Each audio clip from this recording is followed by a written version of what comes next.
Hello family members, ముందుగా ముక్కోటి ఏకాదశి శుభాకాంక్షలు.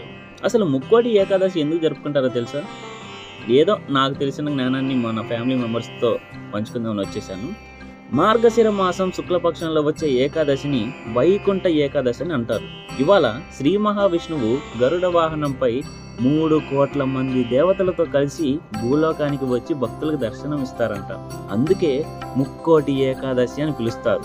ఈరోజు శ్రీ మహావిష్ణువుని ఉత్తర ద్వారం నుంచి, అంటే నార్త్ ఫేసింగ్ నుంచి మనం దర్శించుకుంటే శుభాలు కలుగుతాయని భక్తుల విశ్వాసం. విష్ణు సహస్రనామ పారాయణం చేయడం వల్ల సమస్త పాపాలు తొలగి భగవంతుని అనుగ్రహం కలుగుతుందని గట్టి నమ్మకం. సో మీకు, మన సబ్స్క్రైబర్స్ ఫ్యామిలీ ప్రతి ఒక్కళ్ళకి అంతా మంచి జరగాలని కోరుకుంటూ సెలవు తీసుకుంటున్నాను.